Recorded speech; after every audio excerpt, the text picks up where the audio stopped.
What's up, guys? Farzin Vasugian here with you for another episode of the Chiefs Zone podcast. Here on this episode, not going to be a very eventful podcast, just being honest with you, for very obvious reasons. Going to break down the game between the Chiefs and the Broncos. It is Carson Wentz season, baby. Carson Wentz, as I told you guys before the season, I told you guys Carson Wentz would start this football game. I told you guys. And that's exactly what's going to be happening in this one. Carson Wentz versus Bo Nix. Chiefs do not care about this game. This game has absolutely no relevancy to them whatsoever. Absolutely no meaning. Whereas the Broncos, this is a playoff game for Denver. They are going to be playing very hard, regardless who's on the opposite side of them.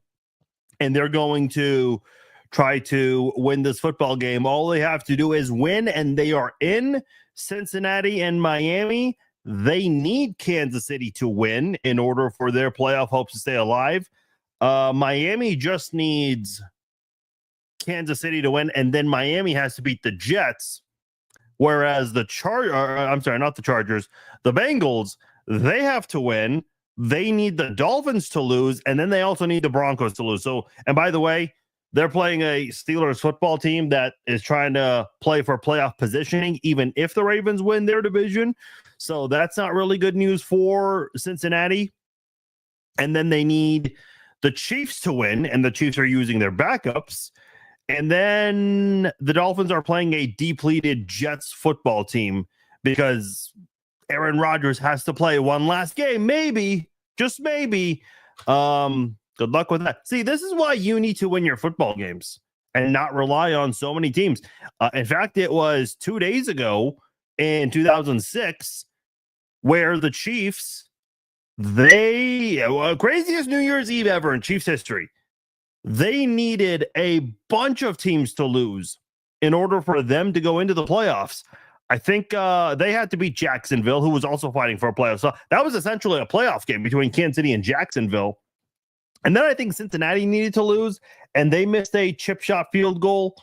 2 other teams had to lose, and I can't recall who the other 2 teams were. And then in the 325 slate, Denver needed to lose to San Francisco, and they lost in overtime. The 49ers kicker barely made that field goal. Remember that one? So the Chiefs have been in that position before. Not in the Patrick Mahomes era, but before in 2006. And it was kind of weird because that was Herm Edwards' first year with the Chiefs. And Larry Johnson was having a really good season, only for that to come crashing down in the playoff game against the Colts. And as we know, Indianapolis has been a big thorn in Kansas City's side over the years. But it was weird because in 2006, the Chiefs won 9 games and got into the playoffs. But the year before, the Chiefs won 10 games and missed the playoffs. I think the Steelers were the other team fighting for that last wild card spot, and that was also Dick Vermeil's last season with the Chiefs. So, it's weird how that all works out sometimes. Now you have this new format with 7 teams each conference, and you still have some good teams missing out here. So, yeah, I mean, listen, I know Bengals fans. Here's the thing about Cincinnati's season. Last year, everyone knows the story. Joe Burrow got hurt during the midway point of the season, and they finished above 500 still with Jake Browning. In fact, he was playing very well for them when filling in for Joe Burrow. But Burrow comes back having the season of his life. And if I'm not mistaken, it's the best passing season in Cincinnati history. Jamar Chase having the best receiving season of any player in that franchise history. And they're a 500 football team right now. Say what you want about the defense, but Patrick Mahomes, his first year as a starter, had an even worse defense and was an overtime and offsides away from going to a Super Bowl, if you guys remember that. So it's weird because let's just be honest here. Joe Burrow is an injury-prone football player. He is, and he was available for the whole season. And now, not only do you have to win this weekend, which is by far not a guarantee, against a good defensive team like the Steelers. I know offensively they've kind of been on a decline, but it's still a very tall order against that defense. And you need Kansas City's backups to pull through for you and a depleted Jets football team. That is going to be that is Patrick Mahomes has said it many times.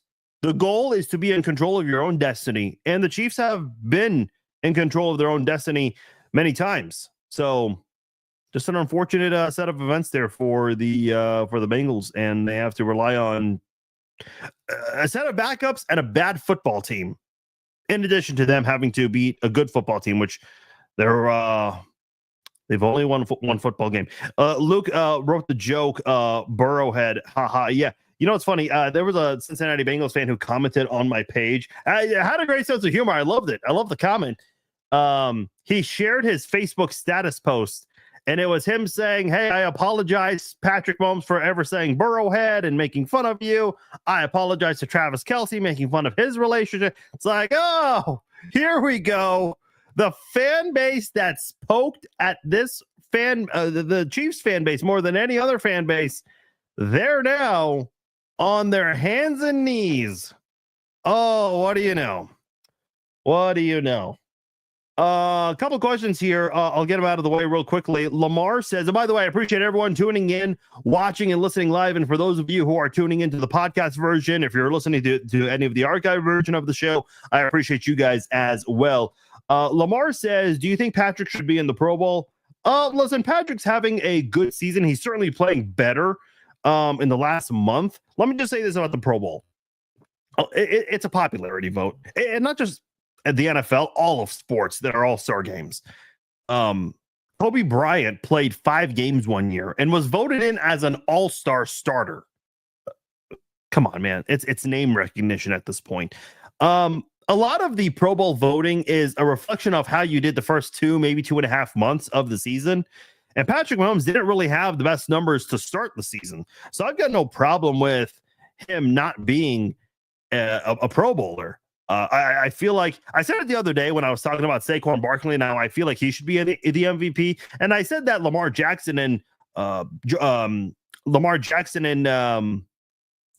Josh Allen and Joe Burrow, they're all having remarkable seasons. Joe Burrow can't be in the MVP conversation. They just don't give the MVP to someone that's 500. When was the last time you ever saw that? Offensive and defensive player of the year, maybe, just maybe. And even then, that's still pushing it. But as far as Mahomes not making the Pro Bowl, I'm not really worked up about it. I do agree that Burrow, Allen, and Jackson statistically are better this year. I mean, come on, like, just look at the numbers there. And I heard Nick Wright. He's outraged. He is absolutely worked up over this. My whole thing is like, why? Here's my question to you guys. Why does anyone give a damn about the Pro Bowl anymore? I mean, yeah, it's cool. Like, okay, you get to see who makes it. You see who doesn't make it. That's really it for me. Like, I don't get all worked up over the Pro Bowl. I care more about the All-Pro than I do the Pro Bowl. Let me ask you this. For people who are so upset over the Pro Bowl results with Mahomes not getting in, are you even going to watch the game, regardless whether Mahomes is available? If Mahomes and the Chiefs are playing, I might watch like a teeny tiny bit, but that's really it. It'd be one of those things where I'm just like, I'll be working out or doing something. It'll be on in the background. I'm not going to actually watch it. I would rather rewatch the fourth quarter of a random preseason game than than watch the Pro Bowl, especially now that it turned into flag football and an activity. I don't even know what it is anymore. It's very unrecognizable today. It has changed a lot, but I have no problem with the 3 quarterbacks that are in. I do think that Burrow, Allen, and Jackson are all better statistically this year than Mahomes, and that's okay. And you know what? I understand players give a shit about this because in some of their contracts, there's an incentive. They get a little bit more money if they make the Pro Bowl. And then, part of it is just legacy too. They want to be able to say they made the Pro Bowl this many times or that they never missed a Pro Bowl in their career. I guess in Patrick Mahomes' world, he can use this as bulletin board material. And we all know, playoff Pat plus petty Pat, that makes for a great Pat in the playoffs. So yeah, I mean, I guess it all kind of works out in your favor anyway. So again, I'm not really outraged by the outcome. I think if there was one alternate this year, it should be Patrick Mahomes. Statistically speaking, you can't really make a case that he should have been in over any of those three guys. Do you think Hunt will get any playing time this week? Yeah, this is a really good question. I don't know how the Chiefs are going to handle the depth for this game. I believe DeAndre Hopkins is going to play because he does have an incentive in his contract. He needs to achieve some yardage, and I think maybe even a touchdown to get some cash there. So I think he's definitely looking forward to playing in this game, kind of like Chris Jones last year. It just makes me a little nervous because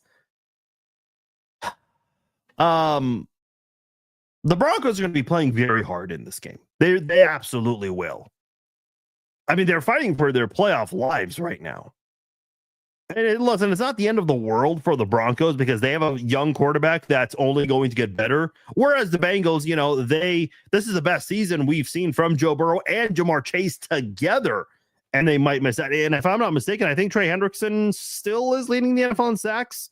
So this is that's a football team that's playing its best football, but in terms of wins and losses, they don't have it to show for it, at least. I mean, they still have a chance to get in, but you get what I'm saying. Hopkins, man, I'm just nervous though, because Pat Surtain, those defensive backs, a very aggressive group of defensive backs, they're going to be playing very hard. And listen, even if they had their backups, I'm not saying they would not play hard anyway, but they're trying to get in. And I don't know. I'm just worried about a big hit to DeAndre Hopkins, because if DeAndre Hopkins is trying to catch a touchdown pass, the Broncos are going to do anything and everything to try to break that up, because it could be a touchdown that decides the game. Who knows? And then Denver would have to really pray for the depleted Jets team to come through and beat the Jets, if I'm not mistaken. I believe that's how that works. What happens if the Bengals win and the Broncos lose? Do the Jets absolutely have to lose? Or excuse me, the Jets would have to lose, or excuse me, beat the Dolphins.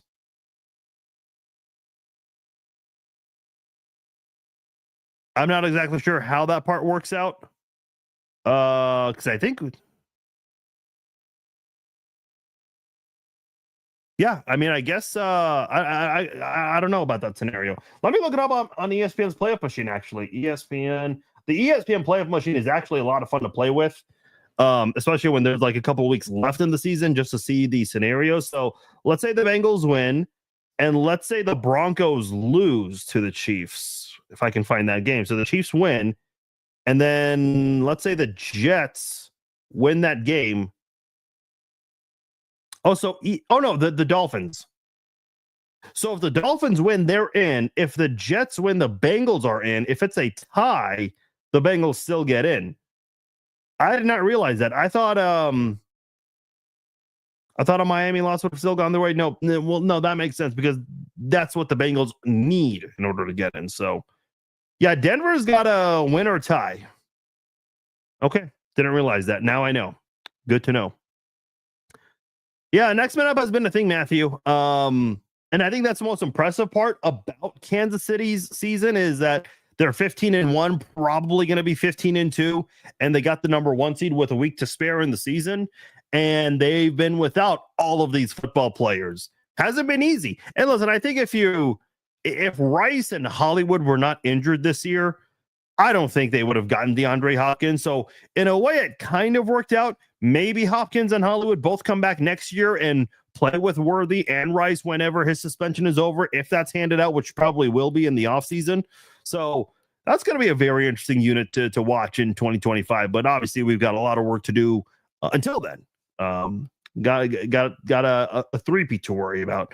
Spags will be back next year. Rumor for another head coach. He's not really rumored to interview with another team. He signed a 3-year extension the day of the parade. So he's expected to stay in Kansas City as far as I know. Yeah, a lot of people are saying it's disrespectful he missed out, but I mean, you know, at the end of the day, it is the Pro Bowl. Like, here's my thing. Trent McDuffie should be in the Pro Bowl too. He was another snub. But here's a reality. It's a stat popularity contest. It really is.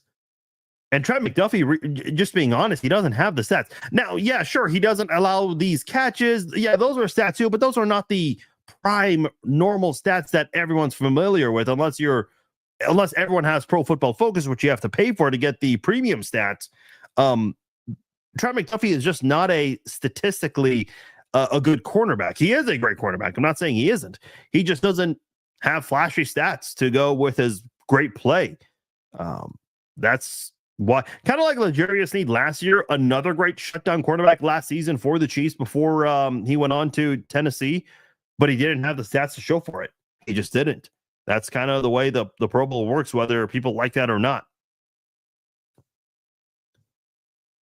Yeah, but Robert, here's a big difference. Robert says, I feel the same way about the regular season and the Super Bowl MVP. Obviously, the Super Bowl MVP is far more significant, but I will say this. The thing about the MVP voting for the regular season, it's done by 50 AP voters. So, and those are the same AP voters, by the way, who picked the Pro Bowl. And I've always said, I'm not the Pro Bowl, I'm sorry, the All-Pro team. So, you know, I think that still holds some relevancy because that's done by the 50 AP voters.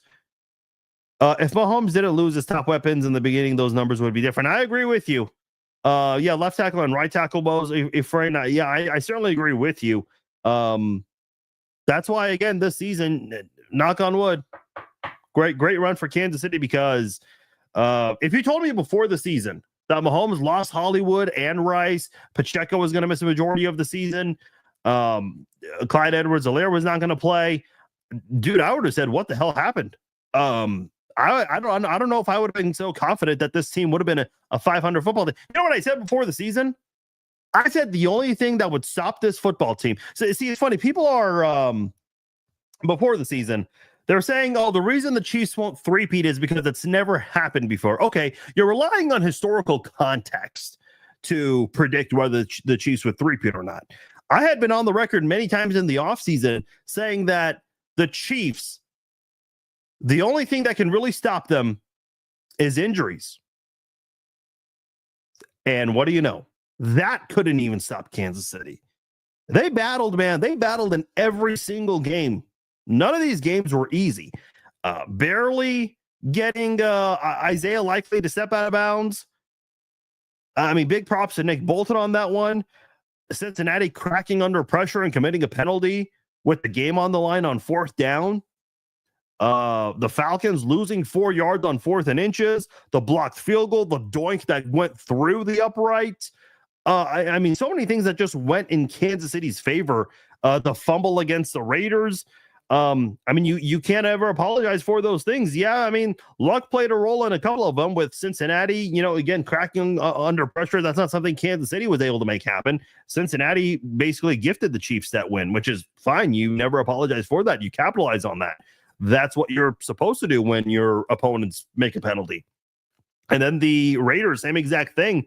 They weren't lined up correctly. They weren't ready. And at the same time, they weren't ready for the snap. And Kansas City fell on it. The only turnover of the entire game came on the second to last play of the game. And that's just the way things worked out in Kansas City for Kansas City this season. Yeah, I mean, listen, if we're being honest, Travis Kelce, and I know the tight end play was not great this season, nor last season. Travis Kelce got the most votes. Can't imagine why. You know, should he have gotten the most votes? No. Should have probably been Burrow or Allen or Saquon Barkley, I would even argue. I mean, Saquon Barkley is having a historical season and could break the rushing record this season if he plays, which it sounds like he's not. And I think that's a smart thing because uh, look, there's a bigger goal in the future, and that is the Super Bowl. And by the way, I want to say something because everyone is saying, oh, he needed a 17th game to possibly break Eric Dickerson's record. Well, Eric Dickerson needed 16 games to break O.J. Simpson's record for rushing yards in a single season. I know everyone keeps talking about how Mahomes a couple of years ago, he broke the NFL record for most total yards passing and rushing in a season. And everyone said, oh, well, he needed a 17th game to do it. Guys, we're going to 18 games. So all of the single season records, they're all going to be broken once we shift over to 18 games. It's not a matter of if, it's a matter of when that's going to happen. I know people don't like what the NFL should do, and this should not be very difficult for the NFL to do. A massive multi-billion-dollar company should be able to make this happen. Create a section on your website for all the records that were set in 14 games, 16 games, 17 games, and 18 games. And if you want, do a whole separate category for, all of the years and who had the most yards, touchdowns, all that stuff in a single season. You just can't control that stuff, but that's just the way it is. Chiefs worth putting $20. No, Eddie. By the way, Eddie and I are going to do Farce Cast at the top of the hour, or just a little over the top of the hour. We are going to be recapping the Chiefsaholic documentary. So join us for that one. That'll be a lot of fun. But no, I mean, listen, the Chiefs have Carson Wentz, and I think Carson Wentz and DeAndre Hopkins can do some things together. But we are expecting to see Chris Oladokun in this game, regardless of the score at any point in the game. That is the expectation that I've been told, and that he will finally make his NFL debut outside of the preseason, of course. Matthew says protection better since Tooney moved to left tackle. Yeah, this is the one thing with the Chiefs. DJ Humphries, he's expected to play this week. He's been a full participant in practice this week, which is great news. He's going to be tested against a very good Broncos team, which, by the way, 58 sacks for the Broncos, first in the NFL. They just got 7 on Joe Burrow. And even if they did not get those 7, what would they be? They would have 51 sacks. That would have given them the second most in the NFL, because Baltimore has 52. I mean, that is how good Denver's defense has been. So this is a test for DJ Humphries this Sunday against the Broncos, because you can get a good look at him. And if you think if he passes the test in the eyes of the coaches, then you can move Tooney back to left guard and have Humphries go to left tackle. And listen, there's always the option to change during the game in the divisional round. I almost said wild card round, when you need to. So that's something for the Chiefs to figure out this Sunday. Kingsley Suamataia will have a chance to maybe prove himself in this one. We'll see. You think we will keep Hunt to go with Pacheco next year? Yeah, this is a really good question, Charlie. I don't know. Pacheco's yard per carry average has gone down. It hasn't really had a lot of those explosive plays this year. I know he's missed a lot of games, but I'm not sure. I think it would depend on his postseason run. I think they want to bring back Kareem Hunt. Kareem Hunt's stats are not great, but he has done some really good things for you in short yardage situations. He's like a Thomas Jones almost in those short yardage situations. And I think you really got to bring back Kareem Hunt. If I had to pick one, I'm picking Kareem Hunt. I would love to see Kareem Hunt come back again. And maybe the Chiefs draft a young running back. So that's just how I feel about it. Yeah, a tie for Denver were to be bad, which is why last week's game between Denver and Cincinnati, I mean, I know Denver kept getting stops, but then they took over. I mean, well, the field goal was a doink that didn't go through the upright like Matthew, right? But they started in their own territory. I just was confused with the game plan. Like, why are you not running the ball? Cincinnati cannot stop a run to save their. Cincinnati could not stop a running faucet if it had to. That run defense is so bad. Really, really bad.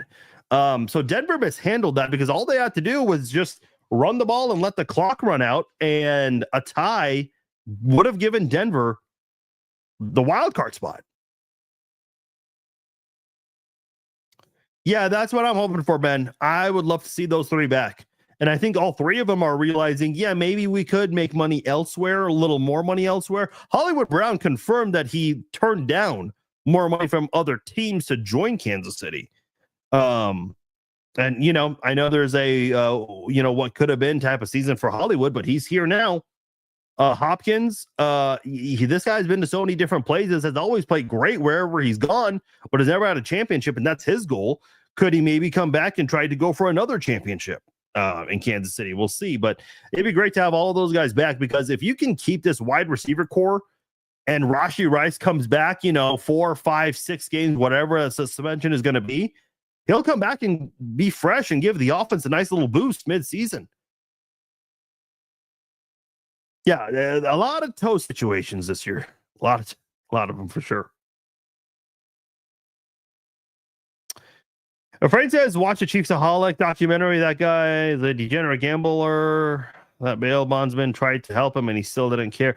Yeah, we'll talk about it. I'll give you guys my thoughts, my full thoughts on the on Farscast. Eddie Law is going to join me on that one, and we will we'll go into that one.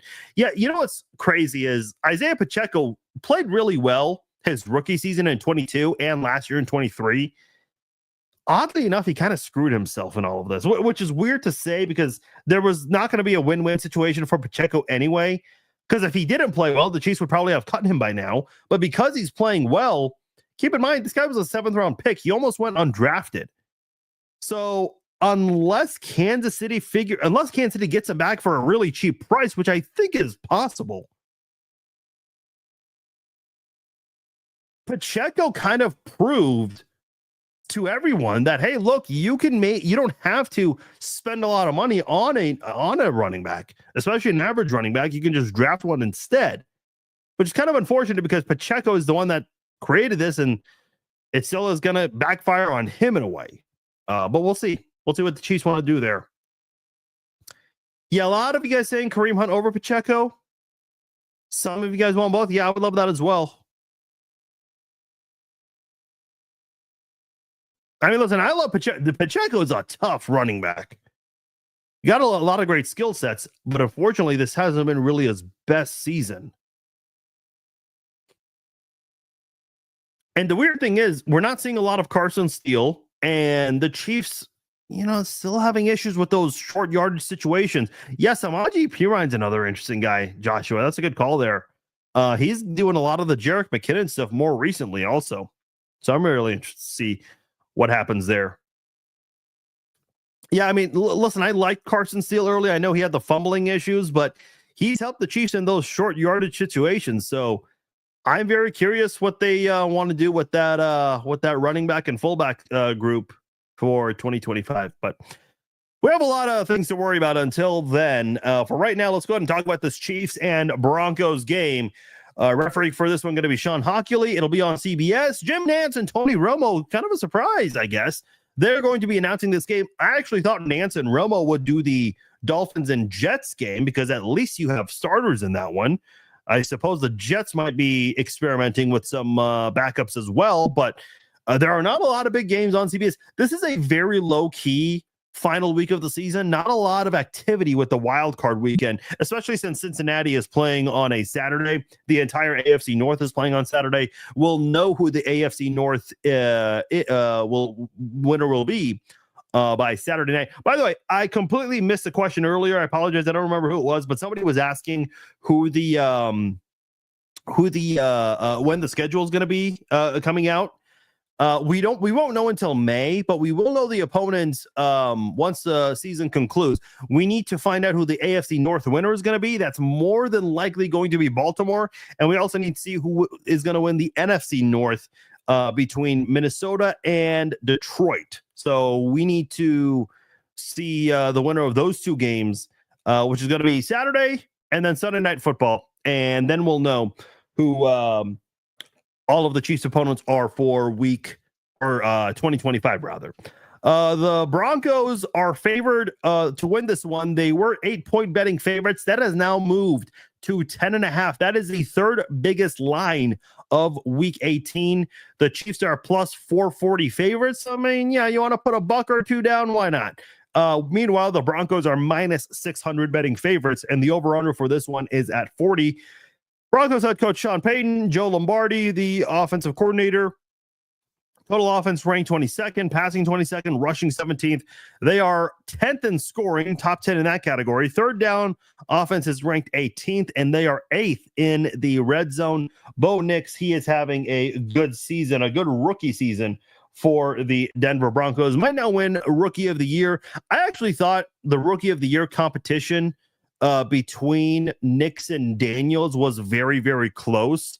But I feel like in the last couple of weeks, Daniels has kind of moved ahead of Nix in that category because of the way he's just put together all of these game-winning drives for the Washington Commanders. He's having a really good season. So Bo Nix is still having a great season, just a little bit behind Jaden Daniels in that category.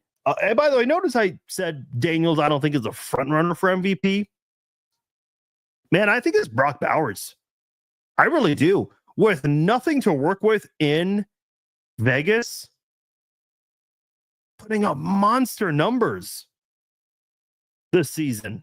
When the Raiders get a quarterback, and that's a big if, Bowers is going to put up massive numbers. I certainly agree with that. But until then, he'll put up good numbers, just not great numbers on a consistent basis. And if the Raiders don't figure it out, man, Bowers is probably going to be on his way out, just like a lot of other Raiders players over the last 22 years where they have not been able to win a playoff game. So that's for them. I mean, look at Max Crosby. I know that guy is so loyal and bleeds black and silver, all that good stuff. But do you really think deep down inside he feels that way? I mean, that guy's got to be losing patience also. So that's for them to figure out. Their running backs, you have Javonte Williams and Jaleel McLaughlin. Williams, a really good red zone running back, also really good in the passing game for the Broncos. They also have fullback Michael Burton, former Kansas City Chief. You look at their receivers, Cortland Sutton, 17 yards away from 1K. Marvin Mims Jr. playing really well lately for the Broncos. Was drafted last year out of Oklahoma, I believe. And he is starting to play much better football for them in the last 4 weeks. Arguably had his best game against the Bengals, 8 catches from 8 targets, 103 yards, 2 touchdowns, including a really nice pass. Maybe not the nicest pass, but boy, that connection from Nix to Mims in double coverage on 4th down with time winding down. Boy, sending the game to overtime like that. But which, by the way, should have gone for 2. I don't know why you didn't. Because when they had the touchdown, he immediately put up the 2. And then when they were reviewing it, he decided to reconsider. Not a good idea. Not a good idea. Adam Trautman, one of their tight ends.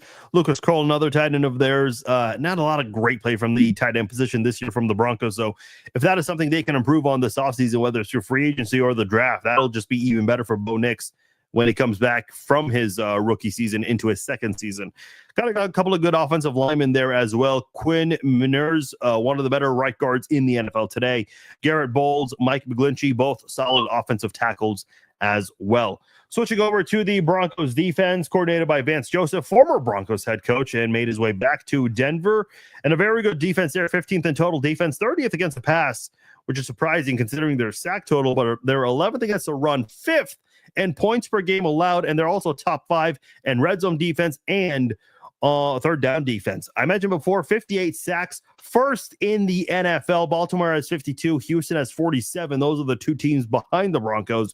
And I just mentioned they had 7 sacks on Joe Burrow. One of those guys was Zach Allen. He had 3.5 sacks on Joe Burrow, arguably had the best game of his life last Saturday in Cincinnati. 8.5 sacks on the season for Zach Allen. He also has 15 tackles for a loss, leading the Broncos in that category. Nick Bonitto has 11.5 sacks, the most on the Broncos. He's got 14 tackles for a loss. Jonathan Cooper's got 9.5 sacks and 10 tackles for a loss. They've got 3 different players on that defense with double-digit tackles for a loss on the season. John Franklin Myers, Jonah Alice, also part of that defensive front there, getting to the quarterback. And you look at their secondary, Patrick Surtain II having a defensive player type of defensive player of the year type of season. 4 picks, 132 yards, has a pick 6 on the year, 11 pass deflections as well. Brandon Jones, a good safety as well, has 3 picks on the season. You look at their special teams unit, coached by Ben Kodwicka. Will Lutz, remember him, had his field goal block against Kansas City, but has played very well on the year. Riley Dixon, a solid punter for them. And then you have Marvin Mims and former Chiefs cornerback Tremont Smith handling special teams duties, a majority of it from Marvin Mims. But Tremont Smith gets involved as well on the kick return side of things. So that is the Denver Broncos team in a nutshell. Let me go to the Chiefs and their depth chart here, and just some of the guys that I'm really curious to see the most going into this Week 18 game. Even though it doesn't have any relevancy as far as standings go, there are some players you definitely want to keep an eye on and see what could they do for the Chiefs short term in the playoffs and maybe long term in the future for next season and beyond. I'm looking at a guy like Nico Remigio, who has had a good preseason for Kansas City in the past. He's been a little bit more involved for the Chiefs, especially on special teams. Probably a guy that's going to be playing a lot on offense for the Chiefs. So I'm very curious to see what Nico Remigio does in this game. The offensive line, I have a lot of questions. You're going to have Hunter Norzad probably play in Creed Humphrey's spot at center. You're going to have CJ Hansen. Those are both day 3 draft picks. And I know the Chiefs really, really like these guys. In fact, they drafted Kamal Haddon in the 6th round. They cut ties with him, a defensive back. But they kicked those 2 guys from their day 3 draft picks. You also have Kingsley Suamataia, who the Chiefs had a lot that they were expecting out of him, and he's been a big disappointment so far. What can he do in this football game against a very good Broncos defensive front? A lot of rookies expect to play on that defensive front. We'll see if Wanya Morris plays and how much he plays. Ethan Driscoll, I believe, has been inactive for every game, but he was an undrafted free agent that is on Kansas City's roster right now. So you have 4 rookies on this offensive line. How much of the playing time will those 4 get? I'm very curious to see, because I think guys like Hunter Norzad and CJ Hansen, those are 2 guys I'm very, very interested in seeing, especially if Trey Smith ends up moving on to another team, especially with the guard market and the contract situation there. That is not going to be easy to retain. So there's a possibility that the Chiefs drafted his replacement last April. So we'll see if Hunter Norzad or CJ Hansen, one of those interior offensive linemen, end up being who starts at right guard. Maybe a guy like Mike Caliendo, who's been playing very well at left guard for the Chiefs. Is that somebody who moves over to play right guard if Trey Smith walks? And I don't know how much Mike Caliendo will play. I think he's done actually a really good job at left guard, considering he's never started before and was undrafted a couple of years ago. So I think the Chiefs, they've got a lot of really good young prospects on that offensive line. So I'm curious to see what they'll do. And obviously there's going to be a preseason feel for Norzad and Hansen, except the Broncos don't see it that way because the Broncos view it as a playoff game. So this is a really good test for a lot of these young guys on the offensive line for sure. Some IGP line, Carson Steele, Peyton Hendershot, some tight ends and running backs to look out for in this game that might play a lot. Josh Uche, listen. I've been very supportive of Brett Veach and everything he's done. I've been a big fan of Brett Veach and everything he's done. As a matter of fact, does he miss a couple of times? Yeah, of course. Every GM does. I do have a question about some of the moves from Brett Veach. What is going on with some of the defensive trades here? They traded for Cam Thomas right before the season, and they hardly ever used him. And then they trade for Joshua Uche right before the trade deadline, and they've hardly used him. I mean, I would imagine they play in this game. I'm sorry, Uche does. Cam Thomas now plays for the Browns. It's just, why are you giving up these picks to get pass rushers if you're not going to use them? I'd like to see Uche in this game and see what he could do. And listen, the Chiefs have a lot of guys on that defensive line. Karlaftis, FAU, who's also a former first-round pick, has had flashes. Mike Danis played well. Charles Omenihu playing very well for Kansas City. And then you have Uche as well, part of that mix there. I mean, not everyone can play at the same time. I get that, but why trade for them, though? So, I don't know. Cam Jones, probably going to be playing a lot for the Chiefs on that defense there. You also have Najee Johnson, who's probably going to be a starting quarterback. Jaden Hicks, who I think is a very good rookie safety that's really played well lately. I think this guy could be a secret weapon for Kansas City in the playoffs. He's been playing a lot of snaps lately. In fact, the amount of snaps he's played the last 3 games, same exact amount of defensive snaps the first 13 games. Keith Taylor, Christian Roland Wallace. You got some cornerbacks and safeties to keep an eye on in this game. And obviously, they'll elevate some guys. Standard elevation from the practice squad. You'll probably see Steven Nelson play in this one. You might see a little bit of Chris Oladokun. Tyquan Thornton, I know, is a guy they got from the Patriots after he was let go. Put him on the practice squad. He was a second-round pick. Cole Christensen also on the practice squad might play. Are we going to see Justin Ross in this game? How much of I'd be very curious to see if he'll play in this game. All the hype with Justin Ross, and we have not even seen him. No, I mean, he's on the practice squad, and nobody's wanting to claim him, which is weird.